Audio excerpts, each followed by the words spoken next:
are here this evening again to do what we do best.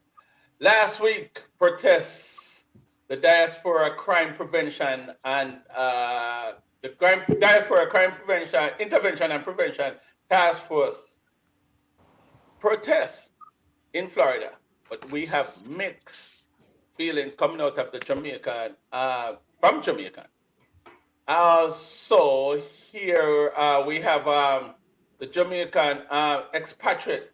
Wow, the Jamaican expatriate movement sharing his space with us tonight to talk to us about what they are dealing with as it relates to protesting for their rights to be a part of Jamaica. In Jamaica, the music is one of the contributing factor to the crime. Some say people argue it differently. Here to discuss it with us tonight is the man JonFX. We all know him. We are excited to have him. So we have a lengthy discussion tonight. I don't know how we're going to get through this, but here we go with our audience. Ladies and gentlemen, good evening. Good evening. Good evening. Good evening. Good evening. All right. Evening. So because it's so many people that we have, it's gonna be a little bit difficult for me to introduce everybody. So I'm gonna ask you all to introduce yourself, and I'm gonna start with no other than Mr. Dan James. Tell us who you are and what you're about. What? My name is Don James. I am the founder of the Jamaican American Bar Association. I am also the instigator behind the Jamaican expatriate movement, largely because I don't like the word diaspora. I'm an attorney here in Miami, Florida. Been one for 25 years. Locally here in Coral Gables, where I have my office. And that's who I am. All right. I'm from Jamaica, born and raised. Last but not least. We have Jeff Fraser. Tell us about yourself, Mr. Fraser. All right. Good evening, everyone. My name is Jeff Fraser. I'm also an attorney in South Florida, like Mr. James. I've been practicing law for 14 years, and I exclusively do bankruptcy law, and I'm currently a partner at a secured creditor law firm where I oversee our national bankruptcy practice. And by way of doing my practice, I practice in all districts in the state of Florida and all districts in the state of Texas. I worked closely with Mr. James for a couple years in the Jamaican American Bar Association. Been very lucky to be under his tutelage. He's done a great deal for JABA, as it's affectionately known, and happy to be here this evening. Great. Yeah, nice to have you, sir. John Webley. Good evening, Tell us everyone. a My little bit name about is yourself. Go ahead. absolutely happy to be here this evening. My name is Joan Webley, aka Joan of Nanook or Justice Joan. I'm an artist, but I'm also an intellectual property attorney and consultant. I am an entrepreneur and consider myself a cultural activist. I've been working in Jamaican culture for several years now, and I'm actually in Jamaica now, although I'm actually currently a part of the diaspora or expat community. I live outside of Jamaica. Nice to have you. Nice to have you. My pleasure to have you, Thank girl. you. We're gonna just keep the ladies going. Samantha, your mic is mute. I know.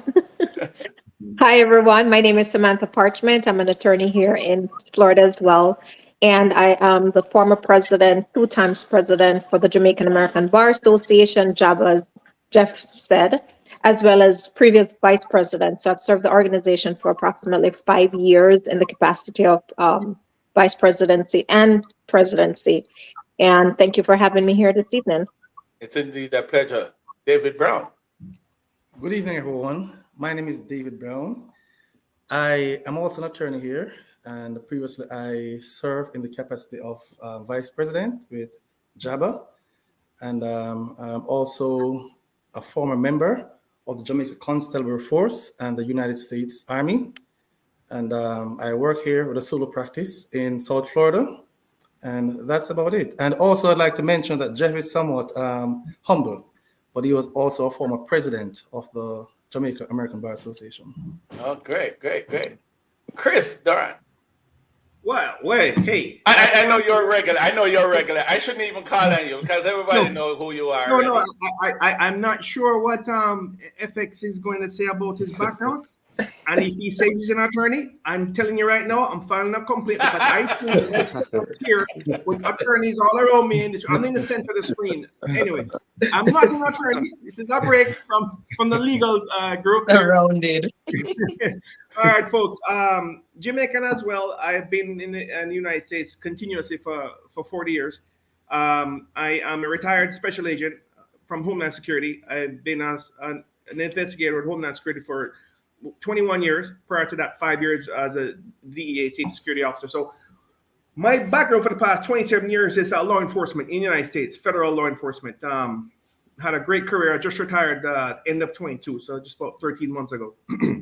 Wow. And my experience over those couple of decades have taken me all over the world, and I've seen a lot of different things concerning Caribbean, European, US, Asia, and transcontinental criminal investigations, I would say, is basically what I've done for the majority of the time. And I am now retired, as I said, and doing some consulting work here and there. But I'm happy to be here. Thank you for inviting me again, Dennis, and happy to chime in on whatever the topic we're going to discuss today. All right, great to have you, sir. JonFX. I looked you up yesterday, man. I learned so much about you, but tell the people who you are and what you're about. Hi, my name is JonFX, known as John Crawford. So the Crawford name in Jamaica, that's what I am. Fun fact, my dad asked me, Hector Crawford, he asked me, what do you want to be when I was 9? I always wanted to be an attorney, you know? Always. And then I started playing with Half Pint, 14, and then off into the music. But I'm surrounded by attorneys. I feel well protected now. So I am John Crawford, real name, trademark JonFX. I am the, what should I say? Music producer, multi-platinum music producer, Grammy nominated. I served as Grammy governor here in South Florida, 2018. Also, you know, I used to say, I think I have the most platinum songs from the entire Caribbean, but I don't stop saying that, you know. But I have a couple of platinum records, few Jamaican hits that you guys have known, and a few American hits and some other world stuff. And what I wanted to do is to get I guess the word we're going to use now is expatriate, because diaspora is so loosely thrown around. And I try to get the community together to let them know that we're here, we do exist. People like me do exist, you know what I mean? And whatever we can do here in this forum to make it live and to put it together, we get our differences out the way, but we make it work. So that's what I'm here. My pleasure to ask to have you guys. Yes, but I just want you guys who are watching to just like and share. We actually stream on 3 different platforms. We stream on YouTube and X, and of course Facebook. So you all could like and share it up. But before we move any further, because we are all concerned Jamaicans, love Jamaica, but we are from an island that the people love God. So guess what happened? We're going to lead this off in prayer by asking no other than Mr. Jeff Fraser to lead us in prayer. Happy to do so. Okay. We could bow our heads.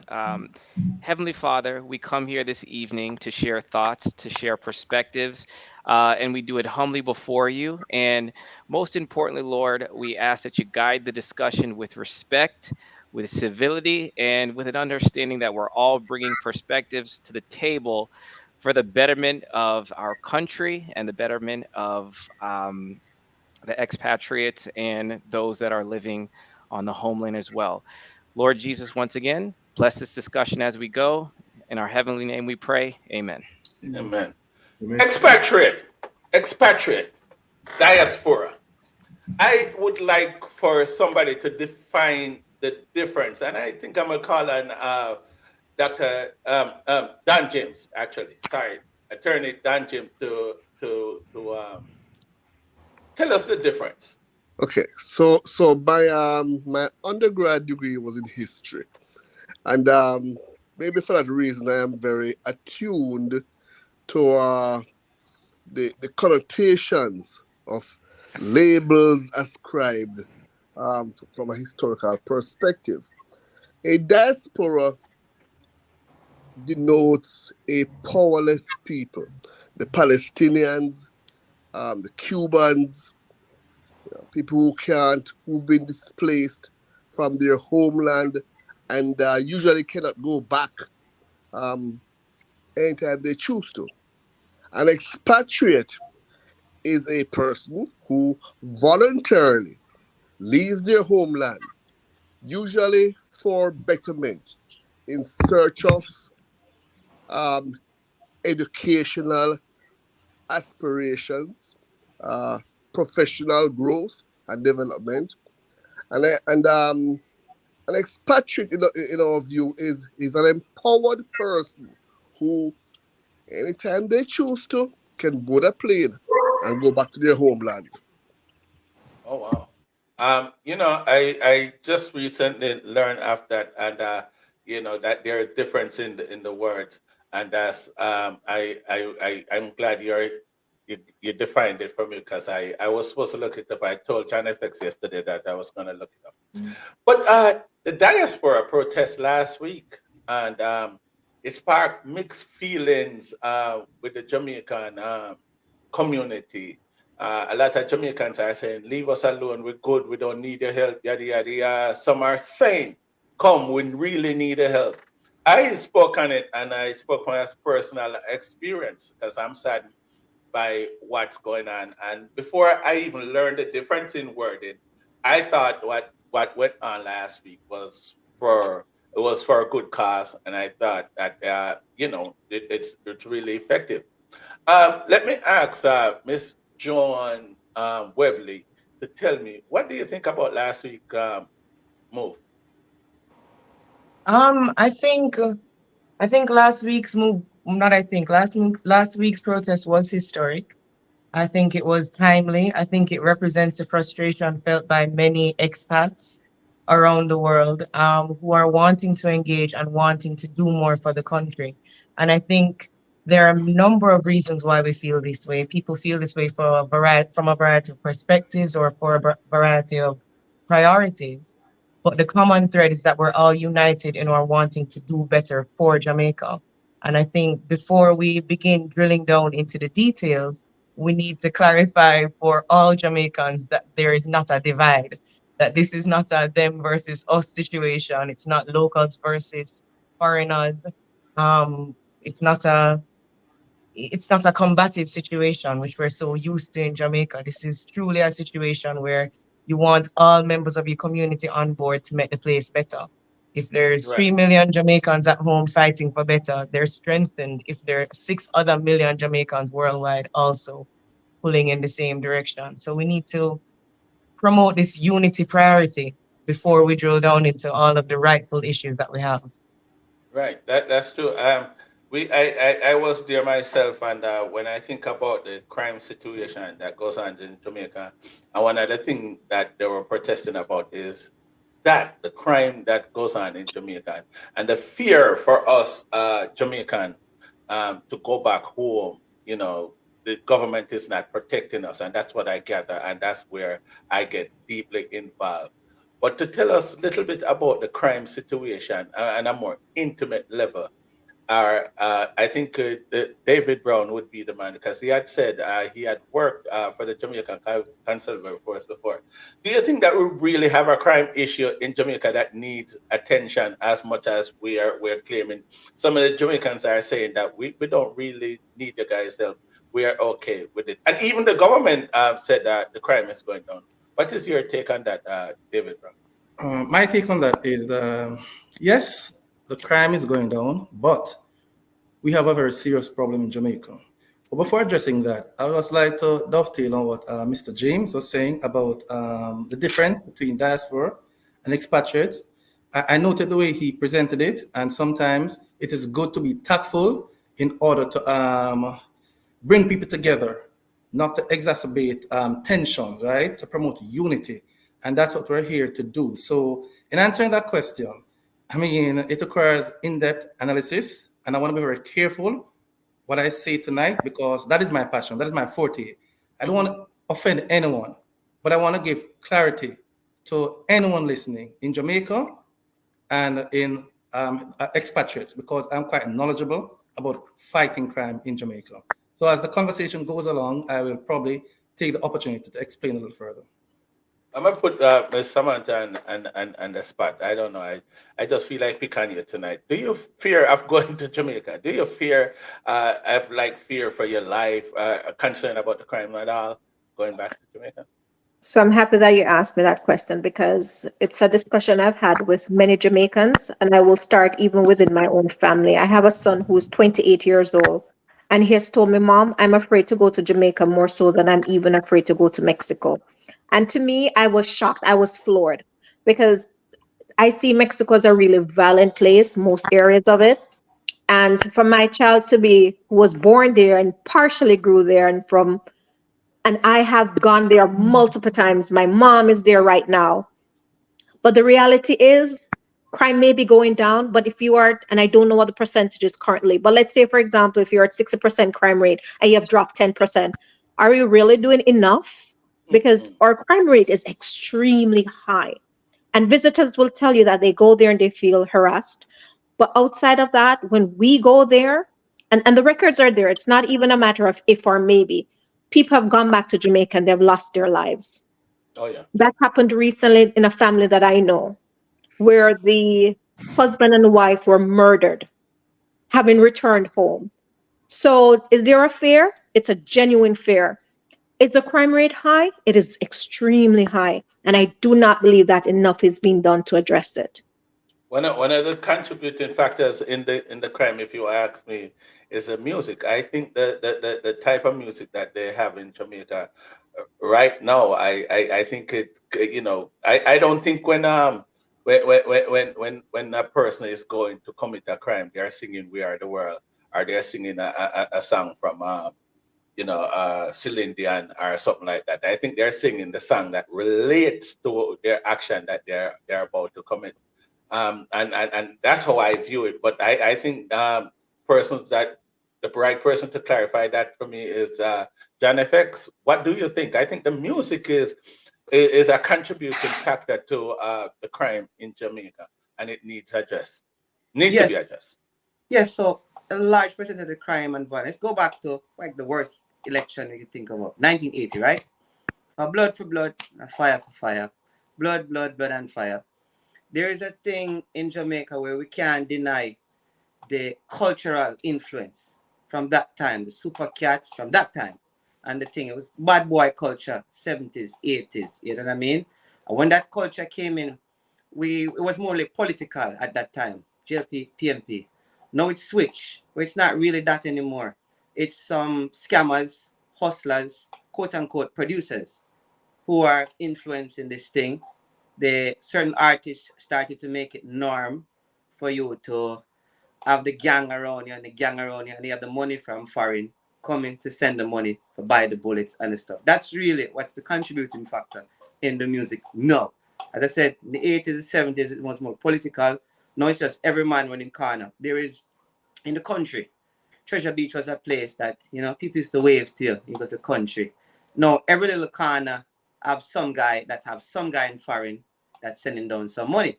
But the money is normally sent down really first to buy some gun to defend the place because them say country boy, yeah, you're not badness of their country and in a sense. So now they do that first, but then what they're saying that they're doing it for is for the local artists in the area. And that's the break that they're looking for now. With all this stuff, so we're defending with turf and we don't want to boy disrespect is because some local artist is around. But the local artist is now influenced by the big artists who made this a norm. Bounty Killer and Beanie Man's feud years ago, it had some people getting hurt, but it wasn't, you couldn't really point fingers on them too much because it was still a clash where they didn't hit each other on stage. It changed a lot when Ninja Man get hit on stage. You know what I mean? And then it kind of changed the tone. A lot of artists are getting shot. Artists never used to get killed in the reggae music industry. Super Cat and Nitty Gritty had a little issue, and that would happen. Bionic Steve, Fly the Gate got killed, but it wasn't really artist and artist feud. It's sometimes robbery and stuff. No, it's a real feud that is happening, and the kids, they're listening to it. And I could step back and just Wow. I'm also a part of the problem too. You know, me talking to you right here, because we make rhythms, and I made the baddest the baddest reggae remix. The biggest reggae remix ever is what's known as the Gun Session. So if anybody here as a young person will know that this is the Shabaranks Akon Young Jeezy remix. It's the only remix from Jamaica that went platinum. Not the Alicia Keys. I didn't go platinum. Not the You're Making Me High, the Tony Braxton and the guy and the Cabra back in the days. Not the some man said them already with my sip song and the bus rhymes. Not those. Those are just street remixes. The Gun Session actually went platinum. That's where it brought back Shabaranks with the Shatter, Fire, Vibes Carter, Shabaranks, blah, blah. I made that record. My father was very upset when I made the record because he was a minister. And he was like, why did you make a record like that? Truth be told, I wasn't even there when my name was called in the song. It's the record that brought the Vibes Cartel to the world, Shabaranks, and so it is a very violent record. You're only Jesus Christ. Me have 24 disciples. And he lists a bunch of guns in it. So what I recognize is it's something that it actually changed. I actually seen a guy get killed with the record. That's how dangerous the record is. I'm in Brooklyn, the song play, Shatter, Fire, Fire Pan, boom, boom, boom, boom, boom. A guy fired a shot and some Jamaican gang guys killed the guy for firing the shot. Because the record is very, very spiritually dangerous. You know what I mean? So I figured out, okay, if I'm a church guy that went to church, play a musician, I just make a rhythm, and these vocals go on this thing. That means this music that we have is powerful. As you know, David is a man of God's heart. David almost do anything and God still forgive him, because the music is a vibrational thing that it really controls you subconsciously without you even knowing. You know what I mean? Everybody here have any event that you have, it is held, it can be held together best when you have some kind of music being played. You know, everyone here has their own special music that they play to maybe get to God, to maybe get excited. So it's still the job of us as the music people. And the music people is who is kind of sprinkling the continuation of the violence. Because every young man in Jamaica, if you give them a break, let's say, give them a financial break, you know what I mean? Even if you tell them, go farm something, go do this, go do that, they don't really want that break, you know, but they'll take the music break. You know what I mean? And music is our biggest export. I don't know what nobody's telling me about this or exporting sugar. That don't exist. Music is the biggest. But if the man that is trending sing a song and said, let us farm, do you think the young guys would have go farming? It will take 40 years. My dad told me when I asked him, how would they fix what happened in Jamaica, the steady decline from 1962? It's not overnight. So if him say farm, farm, farm, it have to be cool. We're in the parties, because most guys, even when you give them the money to farm, recently, nobody want to get their hands dirty because they believed in this. There was something that democratic socialism was trying to do, but it had a different spin. I understood what Mr. Manley was trying to do, but it turned a lot of guys that I know into this. What you do for me in the 70s and the 80s, what you bring from foreign for me, it changed the tone of it, where it's almost like what you uptown or what you guys in America is doing for me. You know what I mean? And if you're not doing something for them, it becomes violent. You understand me? So it's not cool to farm yet. We can make it cool enough, but it will take some time. It's just not a cool thing. Bottle popping and have 100 guys behind you is what is cool now. Also, the American influence have a lot to do with it, but it's something that even if you tell them, I've given guys stuff to do when I had the license to do the farming. I don't care how much money I give them, they don't want to do it. So the Chinese start picking the coffee off the ground in Jamaica, and I was paying guys to do it, and no one wanted to do it. So it's still it will take some time. Everything for me, I just born yesterday, you know what I mean? Most of the stuff I'm regurgitating is based what my dad is born in the 30s. It's based what my dad has taught me over the years about the history and of what I've observed also too. But I can see where the artists have to make it cool. Until the cool factor, it's still a little journey. You know what I mean? So whatever wins we take, we have to take it. But music is all this crime and violence you guys see going on right here.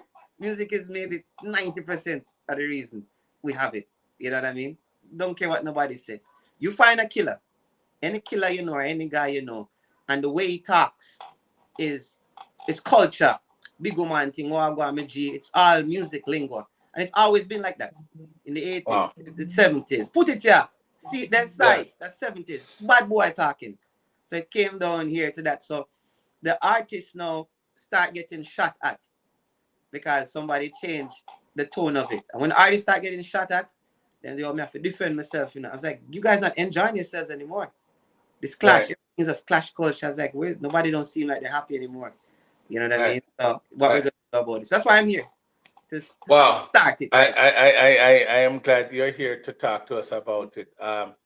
We'll continue and the And the music music, piece, yeah. but I know that Dan James had have a proposal about a protest, but I want to hear he actually defined the different wording as it relates to the diaspora and the expatriate to us earlier. But I want to hear from So, Dennis, besides, yeah. And Dennis, sorry, before you leave this point, just the point you raised on whether or not there is really crime happening or whether or not there's really a need for the expats and diaspora to get involved. I really don't want to leave it without it being really clear that the question itself, if we really just stop and take a second and think about it, what are we really asking? The fact mm, is that yes, numbers may be decreasing, but the levels of murders in Jamaica are civil war numbers, and it has been for an extended period of time. So let's liken it, let's have a simple comparison to a house on fire. If my house is on fire, if the fire truck is here pouring and you are over there and you want to come and help put your hose on it as well, I am not going to tell you no. I am not going to say, no, it's okay. The fire truck is, or I am here pouring water on my own. Don't come and help me. All hands are needed on deck because we are in a literal crisis situation. So this you stay over there and pay attention to what's happening with Trump and some of the comments that I see coming in relation to what was a very bold and very necessary action in the form of the protest. We really have to just stop and ask ourselves to think about it. Jamaicans living in Jamaica, where I am right now, it's not as if the expats don't come home. Some of us come home more frequently than others. But the fact is that what we're saying is, Jamaica, we recognize you're in crisis and all of us want to help. And that very simple message is what I'm hoping gets across tonight as well. Not to cut off because I loved what John was saying. The fact is that music has the power to either describe or prescribe. Tony Rebel, many artists speak of this. And are we going to sit there and only blame what it has caused or recognize the fact that it is also a huge tool that we can use to transform this thing? It's like a knife. You use it to cut bread or stab. It's how it is utilized. So are we gonna listen to ones like JonFX and the others that are promoting how we can utilize the music, or waste time condemning what it caused? So are you suggesting that we could use it in a positive way, but we have to change the lyrics then? It's not me, about, that's not for me to, I think it's already happening. I think we need to give credit where credit is due as well. We see what Johnny Vex is doing, but we're also seeing the music fraternity stand up, and make its own stance. It's not as if the music industry is without a conscience. So we're it is also seeing the music industry investigating itself. Am I correct, John? I true, mean, you hear true. artists calling out for whether or not they want to see Clash coming back as a culture. You Yeah, hear people talking about what they want to see, clean lyrics, and mhm. the music industry is having this kind of debate as well, if I'm not mistaken, right, John? Yeah, man. And again, as you said, it's neither lyrics nor beat. I believe the tracks now are Yeah. garbage. I made a few of those garbage tracks because nobody here in these panels don't like the tracks that you're hearing. And I make them, but nobody likes them. If you akin it back to Yellow Man, Zungu Zungu Zen, right? There's people who were born in the 60s who consider that to be garbage lyrics. But the musical content was so nice because it was still live bass, it was still drums, it was still something that you could still skank to. So when you have these garbage lyrics and this garbage sound, it just make everything sound bad. And then what I've learned with artists, when you give them nice, healthy tracks, with basses and stuff, it forced them to write what they believe match the frequency of those instrumentation. So it's a together thing, you know. 'Cause if you put good lyrics on certain kind of beats, it's still, you know what I mean. So Look it's at the Shaman intelligence. Bounty collab, right, John? Yes, it's one of those kind of things. And then we don't have producers in the music anymore, which I'd like to explain to you guys. There is beat buyers, and then there's just hustlers who's washing their money, who don't want cops Right. to kill them, and they're just buying some rhythm to do some stuff. And they're not really doing the music because of anything. They're doing it because it's something to do, because they have so much money and they don't have anything to do with it. So there is also needing producers, training youngsters to be producers. Let me admit to you guys, no, I used to be a beat maker. I thought I was a producer. I just became a producer a few years ago, and I've been making music for 20 something years, maybe 30 years now. You know what I mean? So it's still the education of what is a producer? How do you become a Sly and a Robbie? How you become a Jammies? You know what I mean? Because producers like that wouldn't let certain things out the studio. It had to Yeah. still have some kind of musical. What's the function of it? Even Badman song, you know. Yeah. Right. Right. Right. Yeah, Right. and what do we pay attention to? You know, Ricky Stevens just did a whole street gospel medley Yeah. with only gospel songs coming out from our top artists. So there's So stuff there, and it's what are we giving our collective attention to and yes, pushing as yes, well. yes, yes, yes, yes. That is very, very So, true. if we change the content of the music, I Mhm. think that would peel off probably a layer of the I, crime issue I, that we have I'm at glad you hand. mentioned it. Perfect example. Let's take Afrobeats in for a little bit, right? Me here on this panel, I'm influential in the Afrobeat rising. I have a lot of Afrobeat hits. Afrobeat has more melodies in their music. They have more major chords in their music. Major chords are happy chords, like Mary had a little lamb. Those are happy chords. Afrobeat is taking over. They make more money than the reggae artists, and the feud that they can have, Burna Boy and Wizkid, have a little tension, but they don't sing about it openly, and they don't. No one really knows. It's because I know of them that I know the tension, and they would still be a professional about it. But it's because their genre is so young, and it's no it's been accepted by the world. But it's really reggae. It's just that it's where reggae was maybe like in the 80s, still kind of innocent. And they have dangerous songs like "You Want a Bamba," the record that I broke, the biggest Afrobeat record. I broke that record. But the kid, it's not a really violent song. It's just him saying you want to chill with the big boys, and it has that thing, but it still is melodical. So they're still producing where you can say serious lyrics, but with some kind of melody that even adults and people that love music can still partake of it. You know what I mean? Because it's because they don't have anything to say, and Right. they're Right. not so Right. sharp. They didn't finish school and things. You know what I mean? So they don't know Mm. anything else to say. There's girls, gun, ganja. I call it the 3 Gs. Like get rid of the 3G, and what else can you write about? You know what I mean? So Right. Right. it's Right. that part. Sorry. Yeah. We're trying to peel some layers of the issues that we have in Jamaica, which is crime. They have a tendency to say sometimes when you're on the outside, you can see more of what on the inside. And I think the person that fit that outside is a man that was spent most of his life here, which is from all indication is Jeff Fraser. Jeff, we have a crime issue in Jamaica. We have a crime issue in Jamaica, no doubt. What suggestion would you give? Because we not only want to just sit here and talk the negative about Jamaica. What suggestion do you have, or what do you think we could do to make a change as it relates to the crime issue that we have?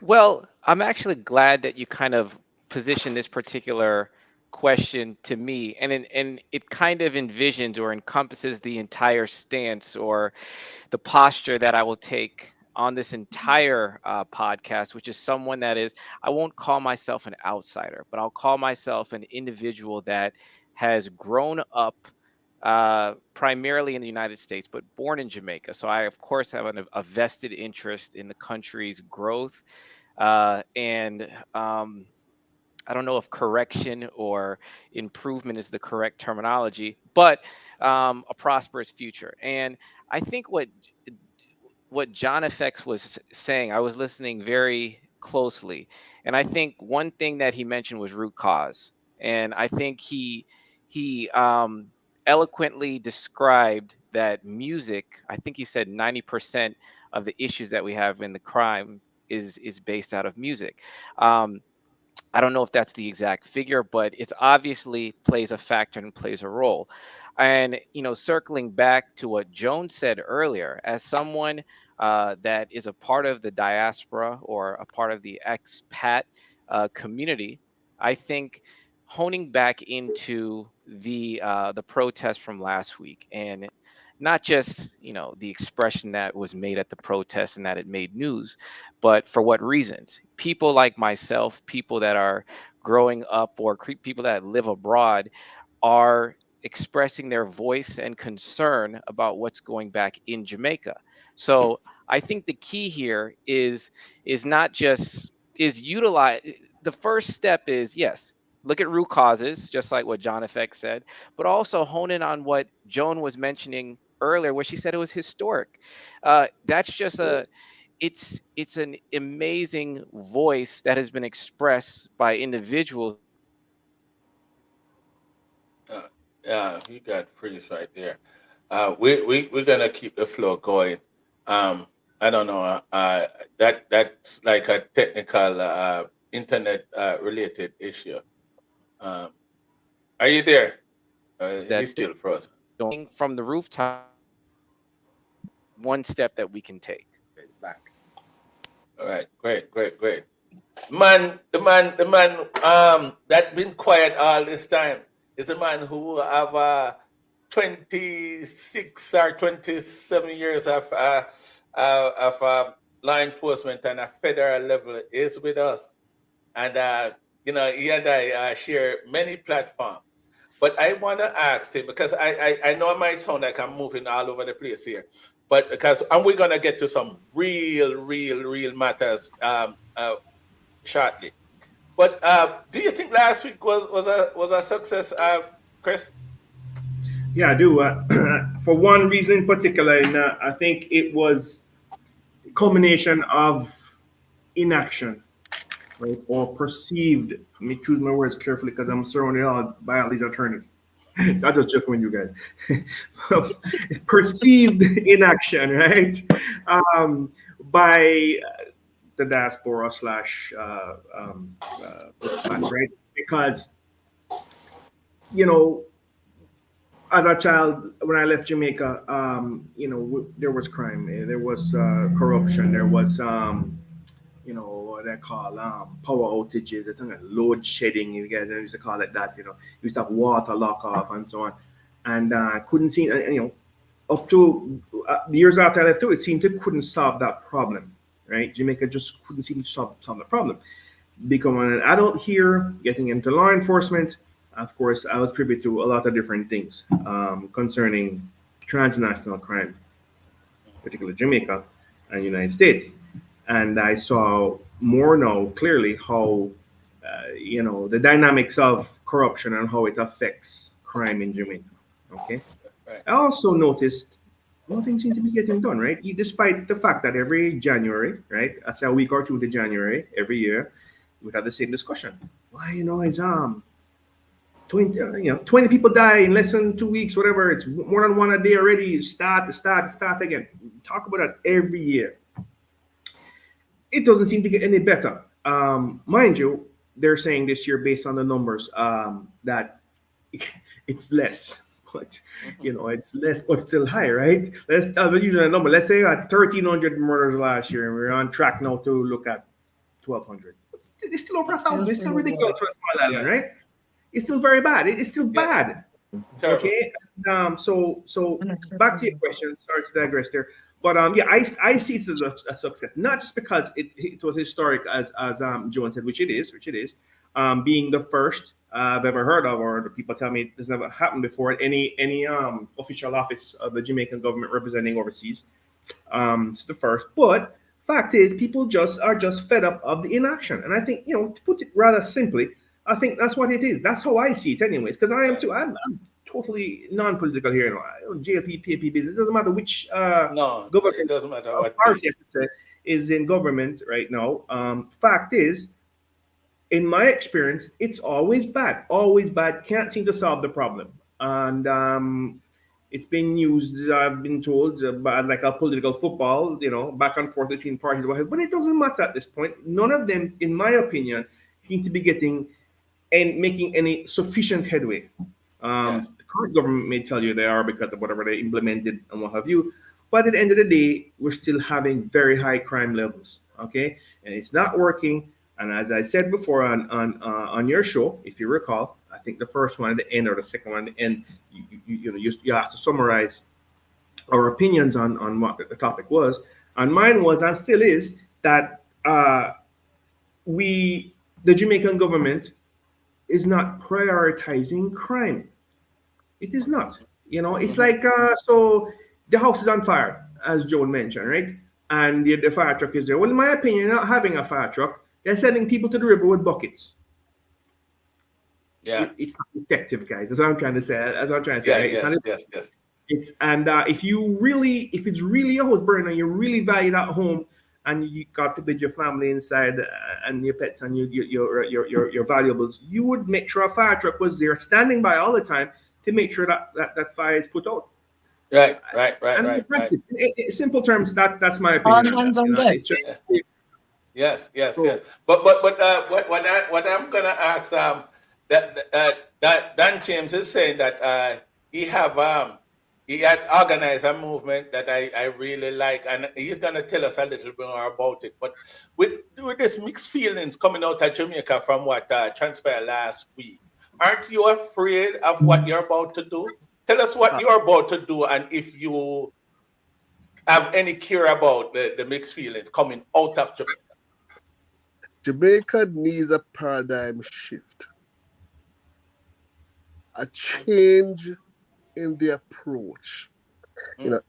Insanity is defined as doing the same thing over and over and expecting a different result. And from my long experience of being a Jamaican, we've been engaged in exactly that.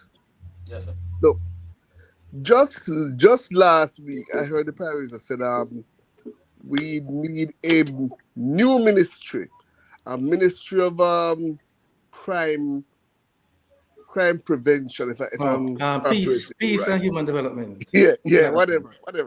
And I thought about it. I said, really? Well, we have a ministry of national security, but if you have a minister of national security who is a medical doctor, what the hell do you expect to happen? Why would you have a Dr. Horace Chang as Minister of National Security? How does that make any sense? And then I realized that over the years, what has happened is that ministry has been become a reward for long-standing party veterans like Peter Phillips, Peter Bunting, KD Knight, and now Horace Chang. There's been no serious effort to appoint a real crime-fighting veteran to be Minister of National Security. It never happened. And you wonder why? Well, if a little lay person like me can think of that, why hasn't the bigger heads, in the government down there, thought of it? And the answer is very simple. Because they are not serious.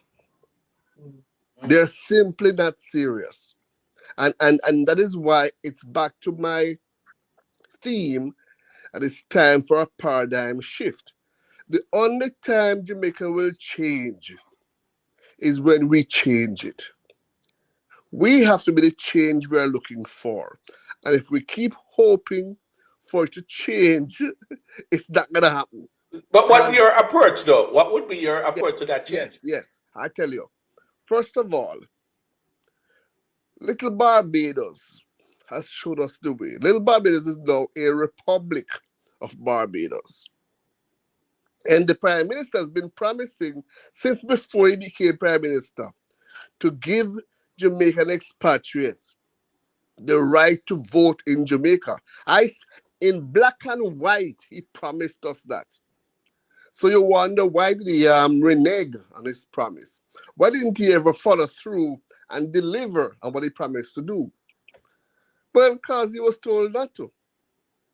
Because if he did, there would be real change. Imagine if any Jamaican from anywhere in the world could vote in Jamaica. Overnight, you would double the electorate. Double the electorate. Now, if you do that, what are you going to have? Too much democracy. You have too many people Too much voting. democracy. Too much Right? democracy. Right? So, is that the fear? Is that a legit fear? No, I it's like not. that one. Too I much think they would have, democracy they would in have the blown. place.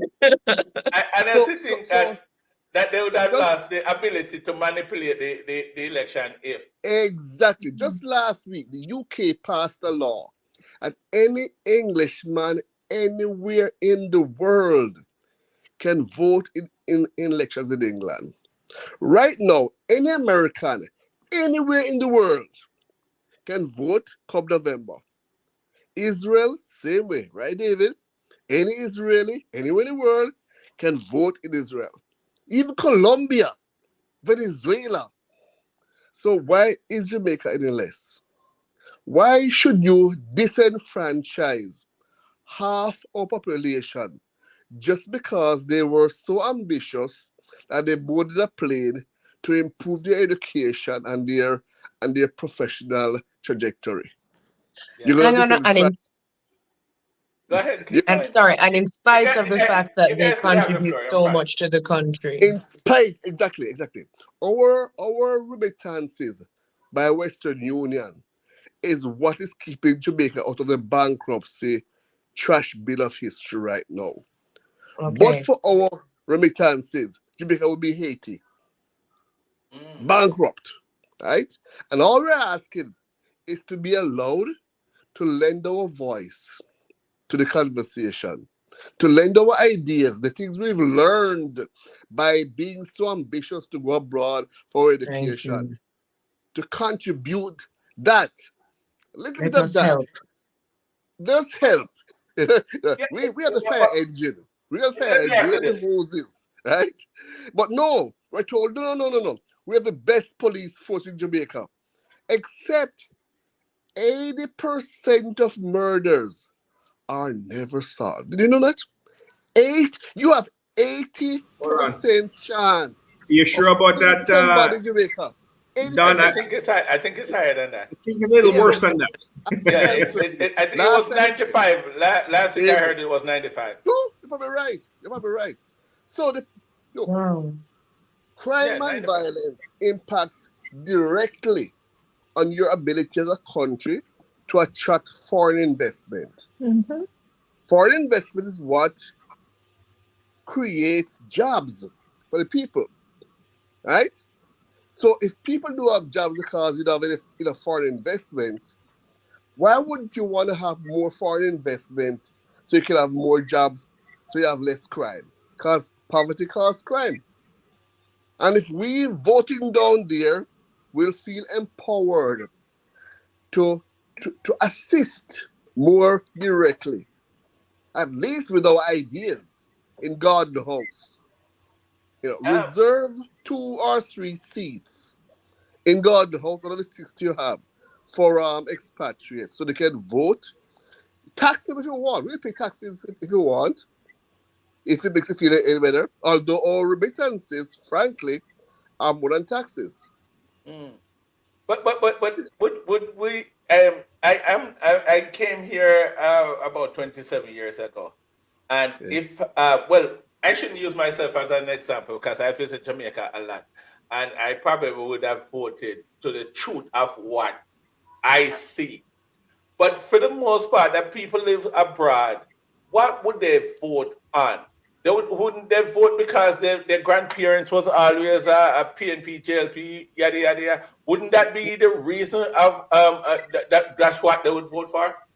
I No, and disagree. here's why. No, I because disagree. we have You our disagree, Samantha? No, sir, Yes, Samantha. I'm sorry, Don. I disagree 100% because one of the things Don pointed out was that we took the opportunity to come here and become educated and so forth. And so I believe that when we look back, we're not looking back to make things the same as they've always been. We're trying to effect a change. And so we're not going to vote as traditional. A lot of that is ignorance, where people vote based on the fact that their grandparents or whomever was whatever. A lot of that is ignorance. I believe that we have seen different ways of handling things, we have seen different things, and we understand a lot better. We're also looking at it with a different view of when you're living there. Because as Don pointed out, there is no serious effort made to reduce crime. The police force is an issue. We will say it if we don't want to say it, but acknowledge that corruption is steep in the police force. So nothing will ever get done. But the think the Corruption is in the government wouldn't do it. government. And I think the government wouldn't do it. what Miss Samantha said earlier, most people in the US are concerned, how do I save my money, work here, go back, go build up my house, and leave and retire? I want to vote on that. So any party that is saying we will help the crime and violence, so you're safe when you go on to build bad infrastructure in the country. Because what Mr. Samantha just said, I know like 50 million people that go down there and must get killed. I May I go support one that. step further? I Yeah, think go ahead. Samantha represents. I think Samantha represents a demographic of people that may actually now start clamoring for more content on issues. May actually true. be And asking then losing leaders family to speak members. more to what they're actually going to represent when they get in, and may be more inclined to hold people accountable. So that is the other strength that the diaspora comes with. And the diaspora, Oh, the right. expatriate, I recognize, as you said, it's not JMP and PNP anymore when you've left.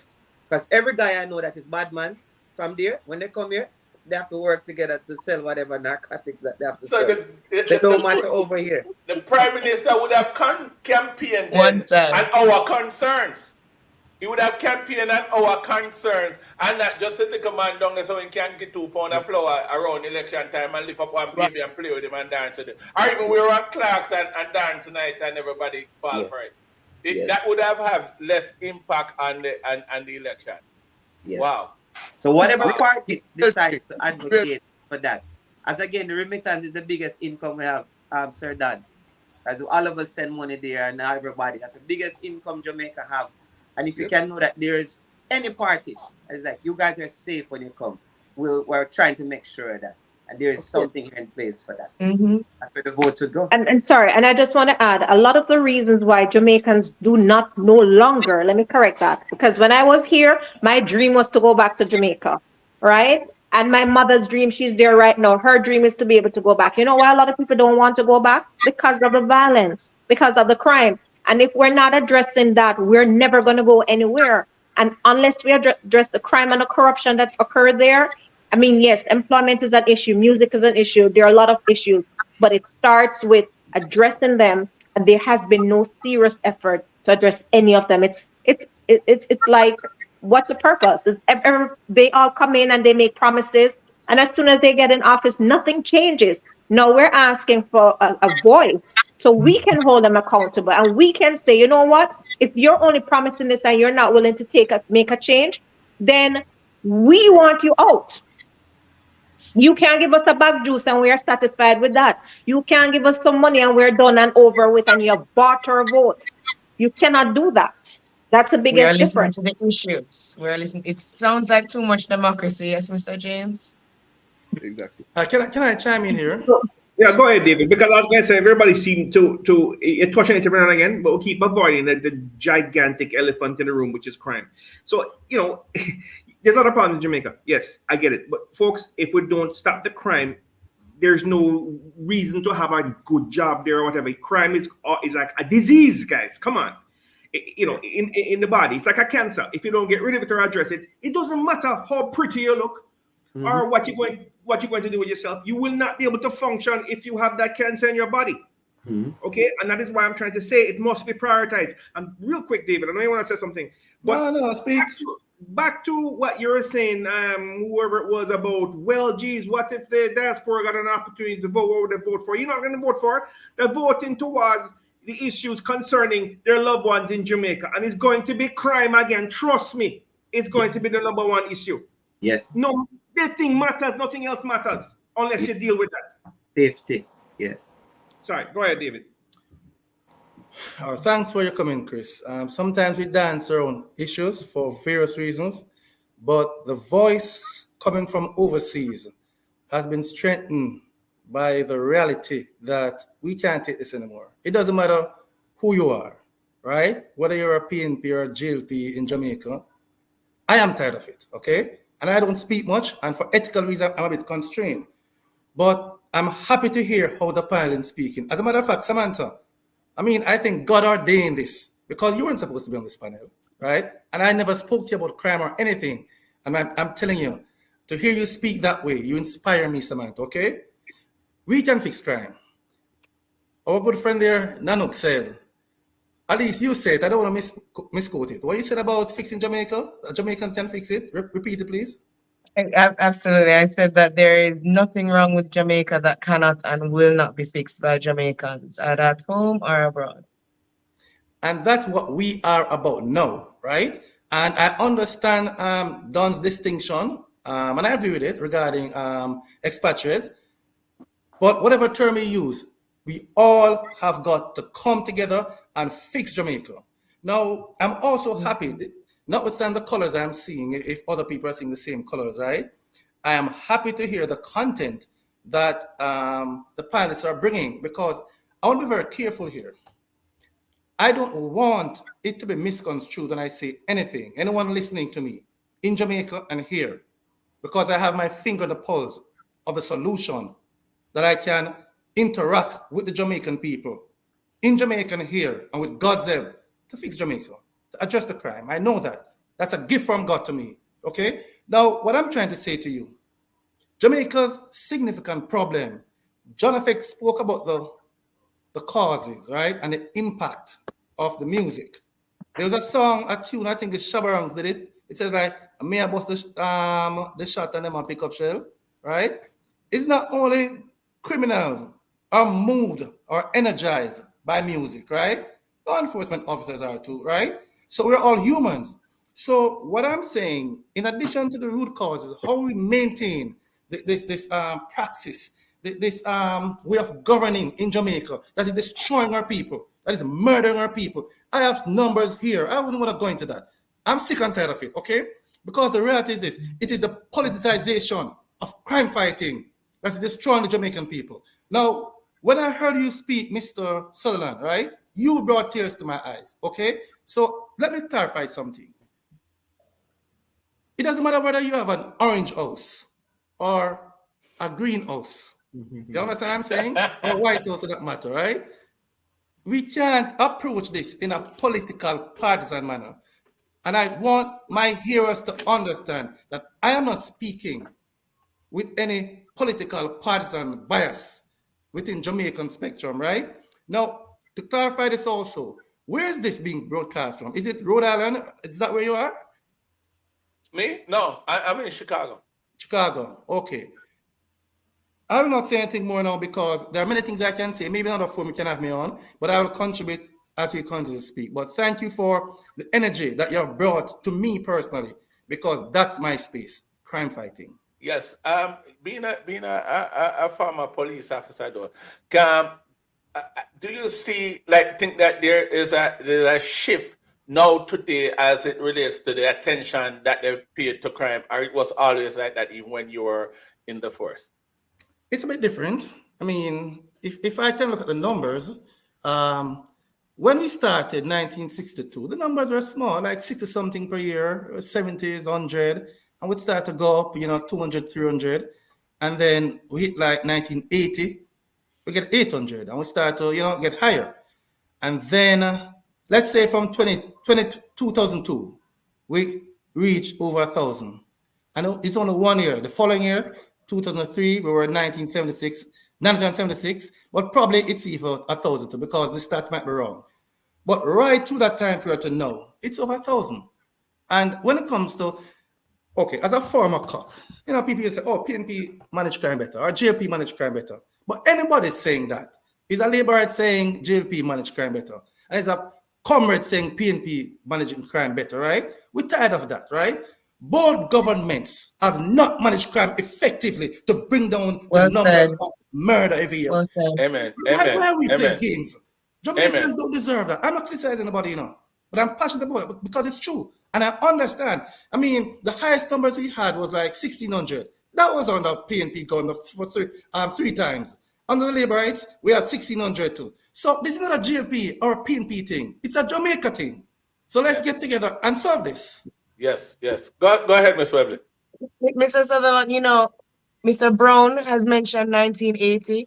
JonFX has mentioned 1980 a couple of times now, and it's not about living in the past, but was it Garvey that said, it, without knowledge of the past, we're like a tree without roots.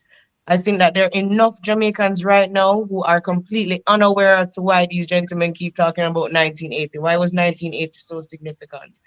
As we continue to chart this way forward, I really think that part of what it's necessary to do is also to re-educate or remind Jamaica of what we've been through. Remember how we got here, because this is not what Jamaica was.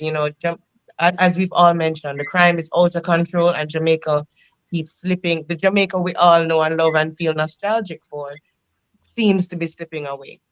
How did we get here? I think some analysis of that is required. As much as we agitate for voting rights and change, we also really need to remember how we got here so we don't repeat those mistakes when we're moving forward. True, true. Jeff, do you think that if we get the right to vote in Jamaica, that would help to solve the would have impact the crime issue that we have in Jamaica? I don't necessarily see why it would hurt the effort, so to speak. And as a lot of individuals on this panel have mentioned, it's obvious. The majority of us, if not all of us, right now are in America, right? Yet we're talking so passionately about issues that are going on in a place that we don't live in right now, but that we care about, that we have a vested interest in, right? That for many want to go back. As Samantha had indicated, a lot of people who come, their plan is to go back. Their plan is to educate themselves here, build a nest egg so that they can have a nice life when they go back to Jamaica. So with that effort and the passion that we're displaying, it's not just housed in this square box that we have on this podcast. I'm sure that many others in the expat community feel a similar way, and I don't see how. And I think what I'm glad that it was brought up about the political parties and things of that nature. I think being disconnected from it and being away from it on a day-to-day basis, where you're kind of entrenched in, you're either on this side or on that side. People voting in the expat community they might have a more objective view. That's just a maybe. They're looking at issues from a more aerial perspective instead of the compartmentalized perspective that they have to share while living in the country. So while it certainly could be discussed, um, guidelines, other structures on how it could be developed. Perhaps maybe if you have a tie into the community, if you own property, if you're paying taxes, if you're paying insurance, if you have employment, obviously your vote not only is just something that represents you as a citizen, but you are voting for an impact. Your voting has an impact on you as an individual as well. So uh, if we're in the architectural stages of how that this could happen, I think Don James said it best, is that we have to embrace the idea from the beginning. And once you have a foundation for the idea, you could put building blocks upon it on, you know, we're all lawyers here. Not we're all lawyers, but a number of us are lawyers here. And the biggest way is it's not about winning a case. Most of what law is finding a compromise and finding a common ground. And I think so long as we have an acceptance, or at least a window of opportunity to take in the idea, I think you could find common ground on how this could work. And I think ultimately, based upon the passion that's coming through this call, coming through this podcast, how could you not want individuals like us on this call to be able to participate in the election process? Great point. Exactly. Great point. Great point. I really love it. But what is the approach to execute this Mr. Dan James? Okay. So We're not seeing your face, you know. You're hide from us. singing now. Oh yeah, we look for you. Yeah. Tomorrow I was supposed to be down because tomorrow there'll be a town hall meeting with the ambassador in Montego Bay. However, I learned about it just today here, so I wasn't able to get a flight reasonably to be there by tomorrow. However, in March, there will be a reggae awareness um, panel discussion.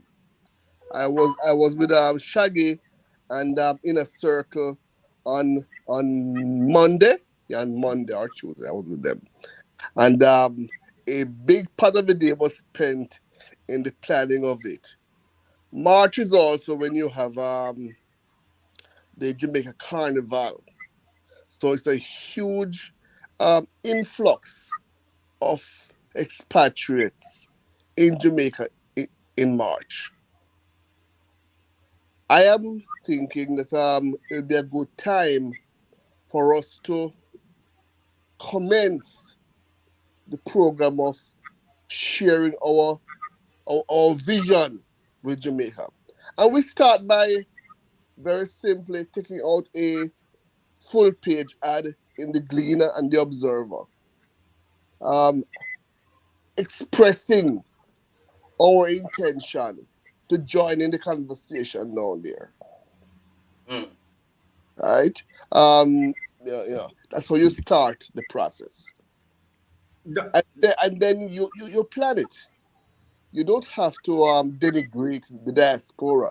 Frankly, if there is already a vehicle in place, you can utilize it too. We include them in this conversation, and the inner circle Shaggy music conference that is being planned for March is a good vehicle that can be also used to assist in our objective. Because remember, we started a conversation. That's all it is. And if you have the support of the people in Jamaica for what we are advocating, then no government can stop us. If the people don't support us, the government can't help us either. Mm. And remember how all this began. Remember Bustamante? He was an expatriate who came back to Jamaica at the age of 65 and began a movement which ended up with Jamaica becoming an independent country. So, and I could name so many other expatriates all over the world who have gone abroad, improved their education, and then returned to their homeland to share with their homeland what they have learned by their foreign experience and to change the paradigm, change the environment by their association with it. But you have to first of all get back there. And with all due respect to the event in Miami last week, honestly, I don't believe demonstrating at Flagler Street in Miami will make a difference in Jamaica. It made no difference. If you want to make a difference, you need to be halfway tree square in Kingston. That's where you need to be. You need to be talking to the Jamaican people on the ground right there. If you're not doing that, then you waste your time. So you're saying that last week was a waste of time? A waste of time. Tree fall in the forest and nobody hear it. It never make a sound. It didn't shift the needle even 1 inch. Now, if that event had occurred at halfway tree, yes, and the people of Jamaica had seen it and heard it and heard the views being expressed by it, then yes, that's where you make a change. Oh. But just action by itself is not progress. Because walking backwards is action too. Okay. Chris, you have Hey, something Don. to say? Oh, Yeah, go what I was ahead. going to say is that, I respectfully disagree that it had no effect done. I think you will find out as the time goes by. Yeah. Even if that effect to give you the idea to do this in halfway tree as opposed to flaglass tree, that's an effect, right? That's Okay. something alone. Hey, just saying, right? Okay. What I want to ask you though is there are many concerns that expats want to bring to the attention of the Jamaican government when you do this or you plan this halfway tree event, right? Yes. Yes. Okay. I would say, so as not to give them a laundry list of things that need to be corrected, we should perhaps focus, where I'm going with this, on the one thing that is need to be corrected that nobody can dispute you on. If you go talking about, hey, we're like, the ability to vote, outside the United States, they're going to come with arguments, right? But if you tell them, we want to consolidate in solidarity, stop the crime or, reduce the crime effectively, efficiently, nobody's gonna tell you no. True. But That's then, a focus. Just focus, man. Focus. but Not they're gonna five ask you how. points, They're 2 gonna ask you points. how. Then we're not come together and do it. Bring the two of them together. Who is in charge? There's Wholeness and the other fellow from the party. Yeah. Bring them together. They need to come together and do it together. Chris, can I jump in here and say something? Please do. This interchange there with you and Don. Yes, sir. I can't speak freely as I want to speak because of ethical All reasons. right, David. All right. Just kidding. Come on, dude. Talk about it. but my issue here, right, is this: the timing of this diaspora, rally or whatever you call it, right? It's troublesome to me because there's a local government election just around the corner. Oh. And when we're doing these things, we got to be careful that we don't taint our image or create the impression that we are covert political activists trying to get rid of the government, right? So I have a concern there. So I won't say anything more on this point. Wasn't aware of that. Yeah. Wasn't aware of that. When is the election, David? Pardon me? When is the election? Well, I It think hasn't been announced as yet. Local government. Wasn't there a February something? It must have been February before 30? February, the end of February. Oh, end of February. Something like that.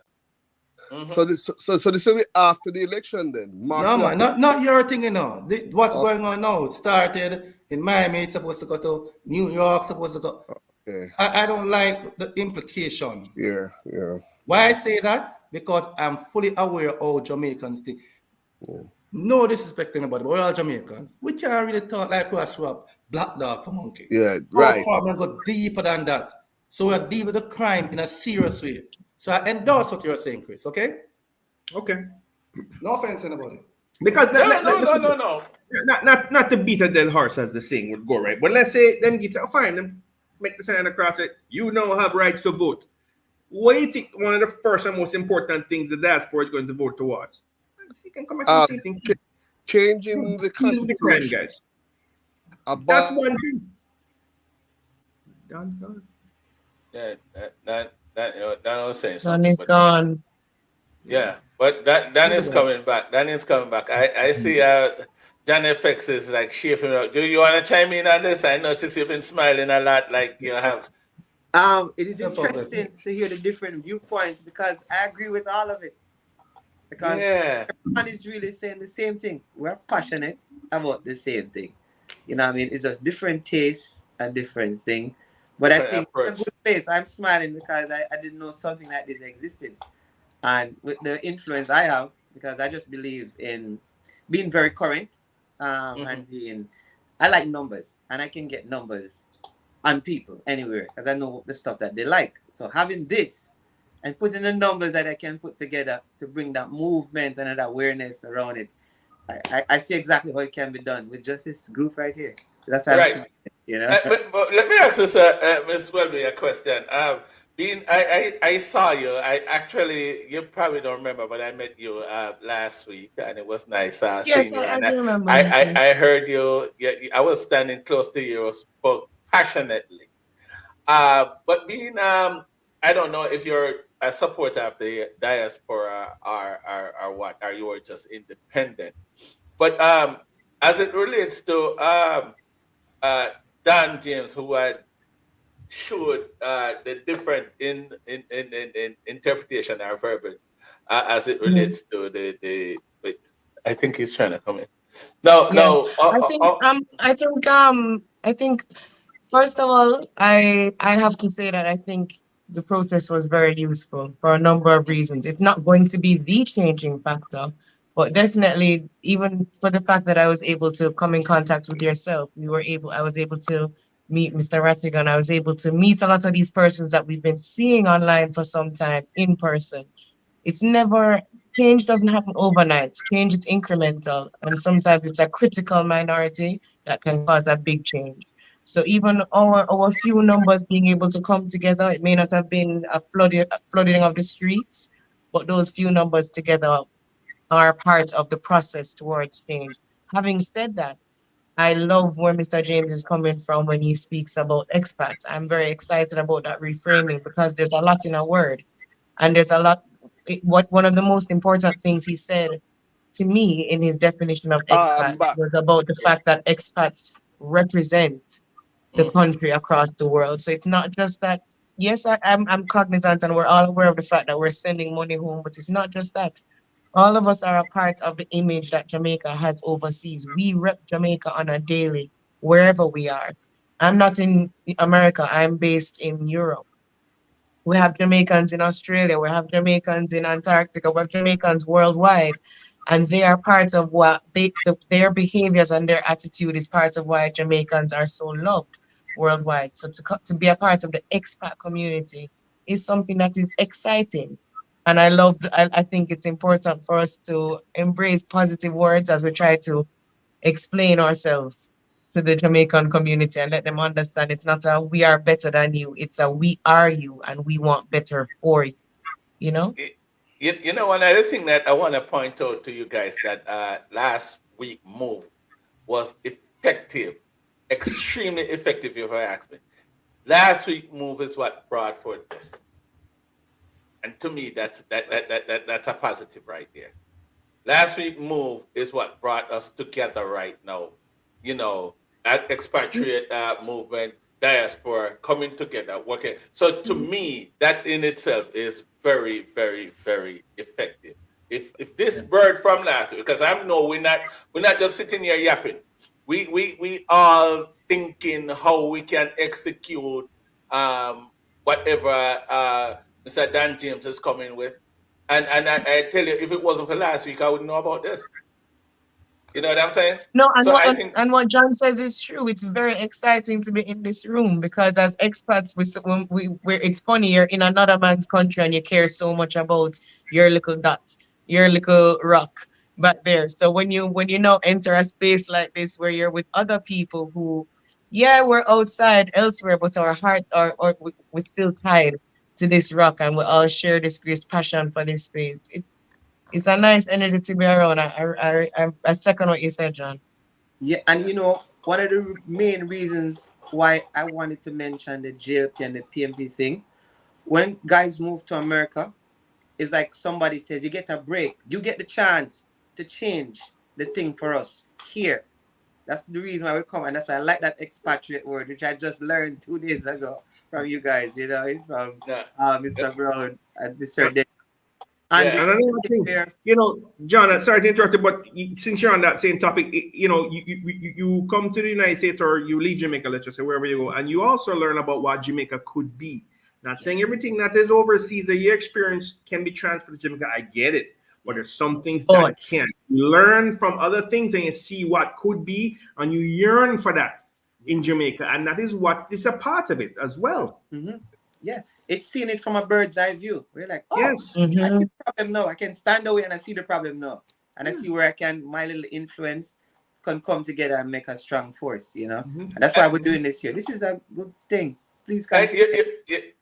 Somebody I'd saying that they missed the explanation given by the guest as it relates to the different. They had Googled the word expatriate and diaspora, and they see no difference in the meaning.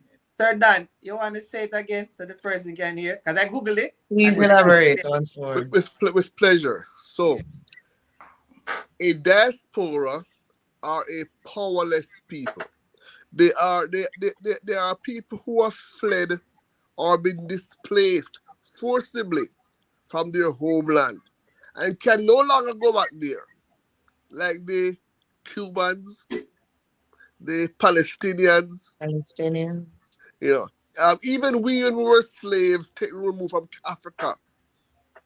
However, as expatriates who voluntarily left Jamaica, most of us on an airplane, any day we choose to, we can board a plane and go back down there. So we are empowered. We are powerful people. We have education.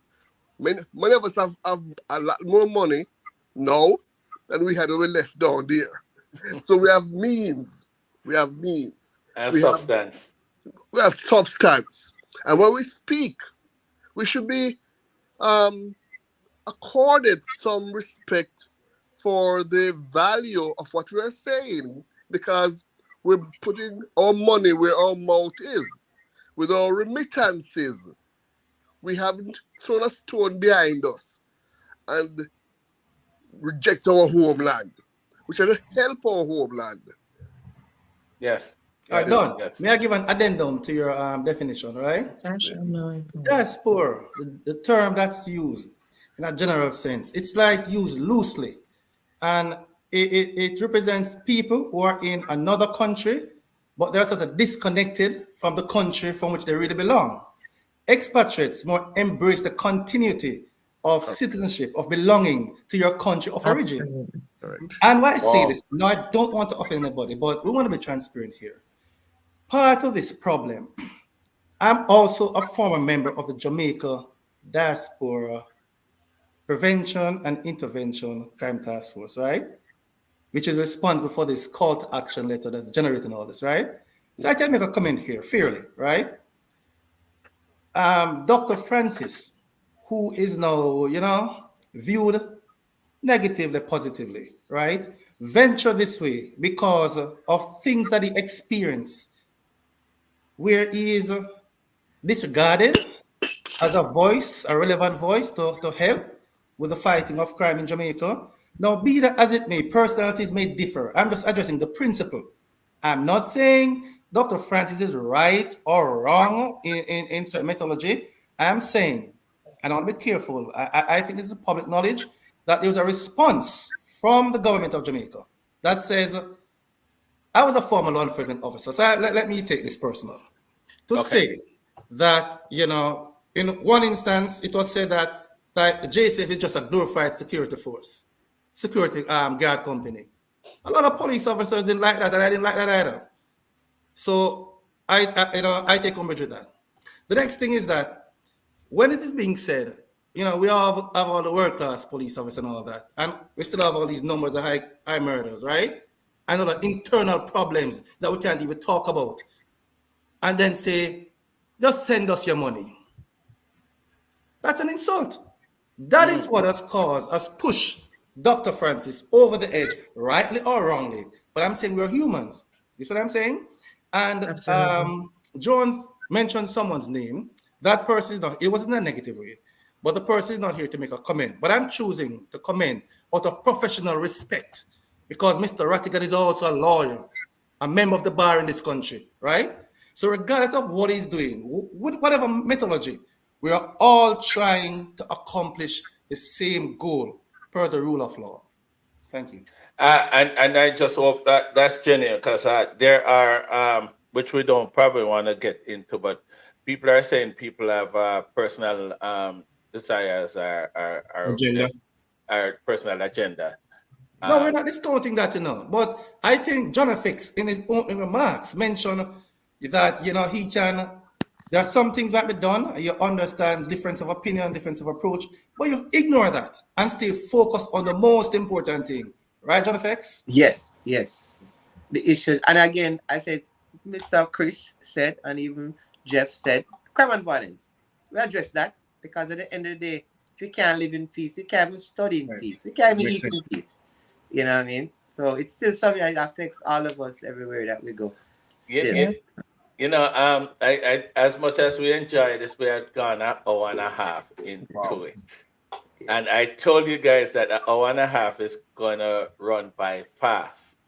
What I must say though, with David Brown and Chris Durant, who is the organizer for this the show, we will. I know there's a lot more to say, and I think we should just come together and regroup and do it all over again because we have more things that we want to touch on.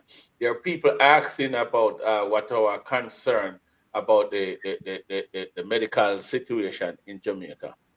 But I don't know if we need to touch that when there is the crime being the loudest noise. I mean, the biggest elephant in the room, actually. So before we address anything, I think we need some attention to crime before we touch anything at all. And Yeah. that's just my opinion. And just quickly, for the person that asked that question about the medical, if you do have a bunch of crime and violence, you do have a bunch of people, gunshots taking up the seat, and you can take care of the old people and people that really need help. You know what I mean? So it's still crime and violence again. I know there's a lot more questions Exactly. that I could have asked, but your final thoughts, Jeff Harrison, Jeff Fraser, your final thoughts, because we're gonna wrap up because we already put Yeah, in the interest of time, I think the way that everyone articulated their points, I would just, sum up that, the passion is there. It's obvious that apathy is not a concern from the expat community, and however this community can be involved in the future, I think there's a willingness and there's a desire. So I'm happy to be a part, and I'm happy to be in a circle or a square in this instance of individuals that share the same sentiment. yes, sir. Chris Doran.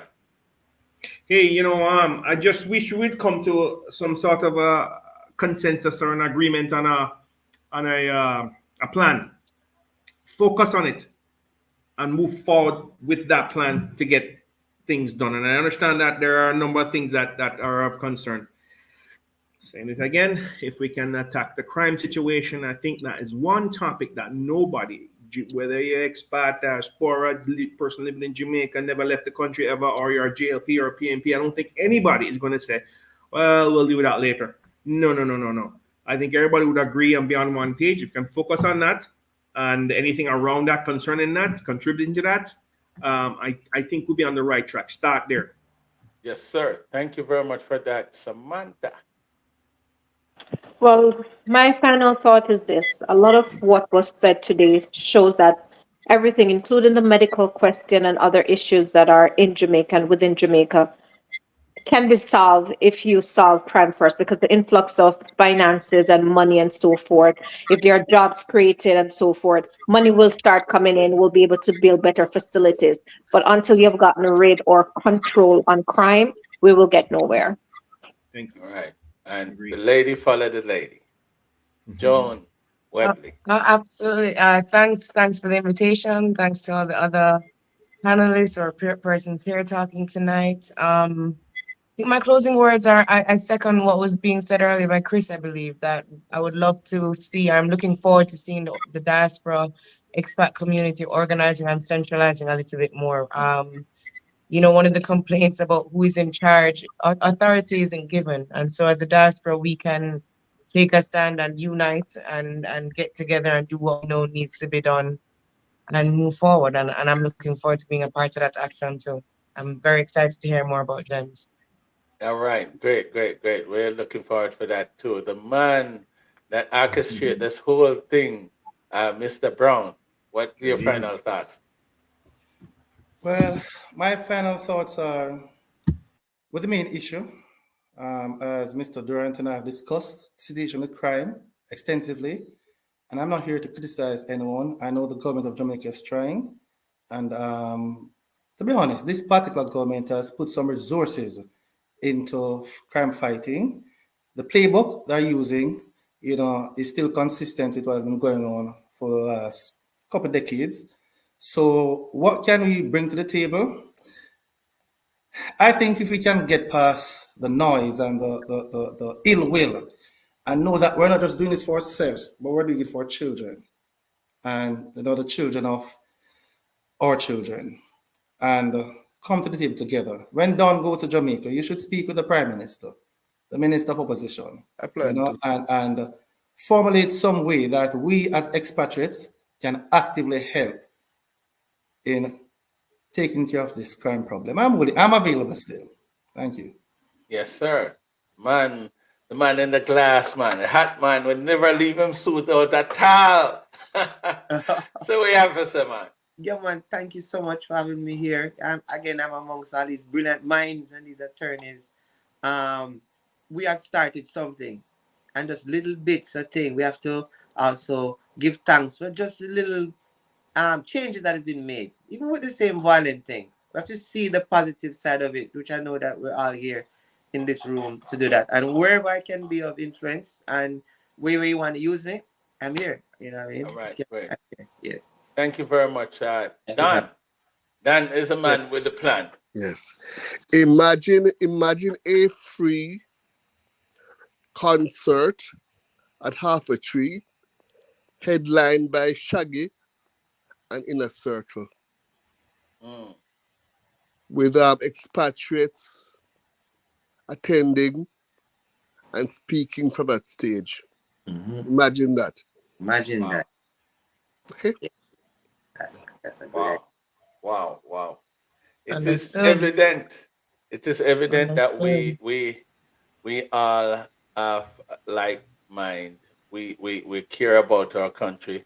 The truth is, if I should tell you my true position and all this that is going on, one would understand. I am crying. I am crying. The crime is really a big issue in Jamaica. The crime is one of the reasons why I'm sitting here today and not sitting in Jamaica, because of the fear of my life. And that is very, very much sad. Last week's event, one of the common thing is that we had put on something. When I say we, because I was there, put on something that would probably drive tourists away from Jamaica. And that to me makes no sense at all. Because the tourists in Jamaica that visit Jamaica, they are secure. And if you lean on one of them, you would see police from all different angles come on. We are here standing up for us, Jamaican. Whether you live in Jamaica or you live abroad, we are the one that's under attack by the corruption and the crime. And that's why we are here tonight talking about it and see how best we could execute it. I'm gonna be honest with you. I like your direction, Mr. Dan. Dan, I really like where you're going. Where whatever you're doing, and in any way, shape, or form, I can help or assist. I am here. You have my number. Thank You you. know, just call on me, and I'm willing to do it. With that being said, thank you guys for being a part of this. And I'm gonna ask you guys just to like, share, and subscribe to the channel. Get the word out there, because we've been talking about what is important. Ladies and gentlemen, good night. Take All care. right.